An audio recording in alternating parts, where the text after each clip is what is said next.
comments from you, and then we'll open it for questions.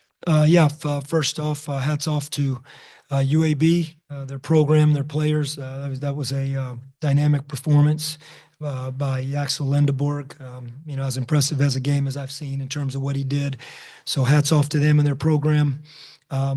This is obviously always a very disappointing and emotional game when it's potentially the last game for seniors and for this tight group to be together. And that's why we spend so much time in the locker room. We love this team. This team has done a lot of very special things this season, set a new standard for ECU basketball, led right by RJ Felton next to me. And as disappointed as we are, there is a feeling of pride that this team has established something in Greenville. All right, anyone internally with a question? Chuck, we have someone on Zoom. We do. We can go to Steve and I go, please. Yeah, RJ, just coming to ECU 4 years ago, wanting to leave this place better than you found it. Can you just speak on that and everything you accomplished at ECU? Well, walking in the ECU, it was a whole different coach staff with Coach Dooley and Coach George Raisey.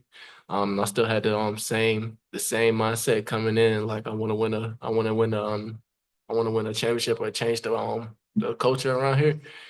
Next thing you know, got my man right next to me, Mike Schwartz, one of the best coaches I ever had.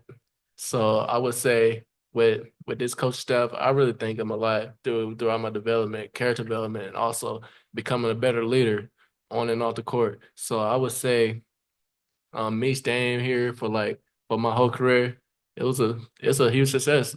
I'm coming. This year we finished the season 19 and 14.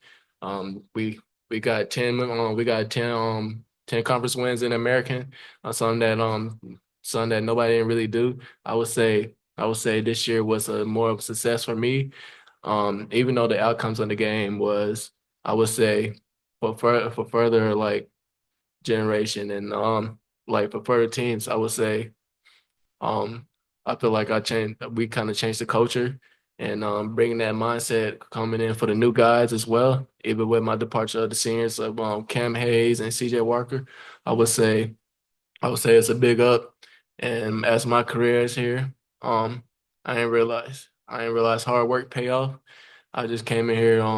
I came in here my freshman year, just individual wise, just a guy that's athletic, that defends throughout the game and plays hard up. And my training development throughout the 3 years with Coach Riley, Coach Reg throughout, and also Coach Madison as well. So I would say kudos to the coaching staff and shout out to the Mean Maniacs, shout out to all the ECU fan bases, and shout out to you, Stephen Igo, even though you're out there on Zoom as well, and to everybody else, man. I love every last one of y'all.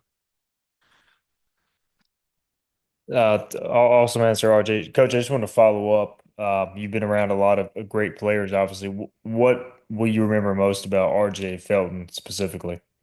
Like I've always said, man, anytime you're around somebody that plays for the front of the jersey as much as he does, he bleeds purple. I've said that often.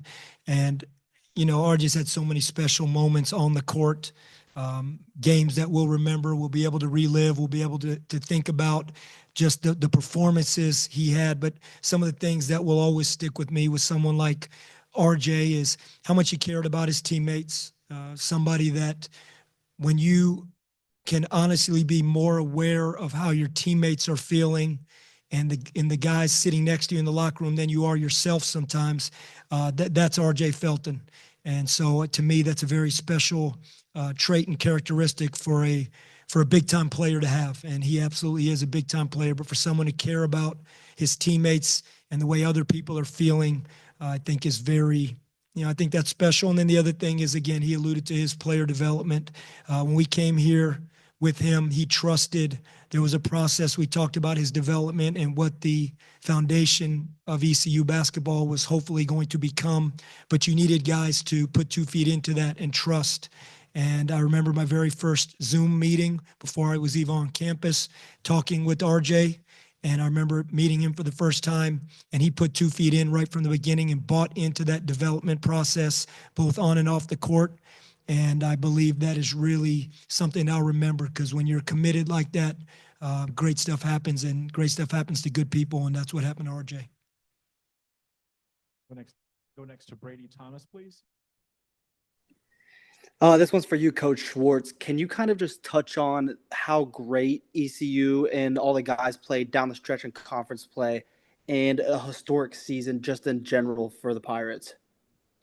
Well, I appreciate you using that word great. I mean, I think it's sometimes hard for coaches to, to be able to say that or see that. And I'm not sure that I fully see that yet when I take a step back and do a reset and review, but from a number standpoint, winning games and winning 10 games, and for the 3rd year in a row, winning a conference tournament game here, which hadn't been done in the American. And as RJ said, 19 wins in terms of outside of the year that ECU won the CIT and won 5 games in the CIT and had 18 wins. I think 19 is the highest win total in the regular season plus conference tournament in the history of Division I. And you know what? It's credited to RJ Felton, Cam Hayes, CJ Walker, this coaching staff. And I thought February was a big month for ECU basketball. A lot of things. I mean, we could stay up here a long time and talk about what happened, but there's no doubt we were playing our best basketball. And I've used this term with the guys. ECU basketball is going to play meaningful games in March. And that's something that we want to make the standard, not the exception. Okay. We'll go back to Stephen, please. Coach, is the 3rd year you guys have made it to the quarterfinals, and then saw your season come to an end. Is there anything you pinpoint there that is the next step, or is each case a little bit different? Just early thoughts on that. Maybe too early to dive into it. No, I think that's a fair point. I mean, year one, man, Stephen, on that team, year one, you could have been playing minutes on that team with us. And we were playing the number 1 team in the country, and we were down 1 at halftime in the second round in the quarterfinals, and they ended up pulling away in the second half. I mean, we were thin that year, and that's what I'm alluding to in terms of youth, experience. We were just thin. We didn't have a big rotation. Last year, we get a win versus a very good Tulsa team, and the conference champion South Florida, a team that's as good as any team I've seen in 3 years here, beats us in the quarterfinals that year. And then this year, last night, another battle, another war with UTSA. We're fortunate to come out on top. And UAB, I said it in the press conference yesterday after the game, I think that's an NCAA caliber tournament team. I think they have he's the player of the year in this league, along with PJ Haggerty, in terms of, that performance today, for them to go out and do that and him to play like that again, that's up there with some of the best sitting there as a coach that I've been a part of coaching against. I mean, he was dynamic. But all that being said, I'd say this, Stephen, if you're sitting there in the middle of the pack, if we finish 5th place, we got the 6th seed in the second round, you're going to be playing one of the top 4. And that's what it is. And hopefully we want this program, what RJ Felton has helped us establish, that at some point we're sitting there and we can get that double bye. And that's what you pursue. We were in that battle late in the season up until really the final day of the regular season. We were in the hunt for a double bye. And that's, again, what we want to make the standard as we continue to build this basketball program this spring, this summer, and into next year.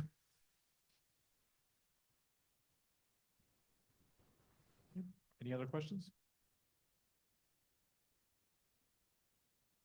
Thanks, Stephen. Good.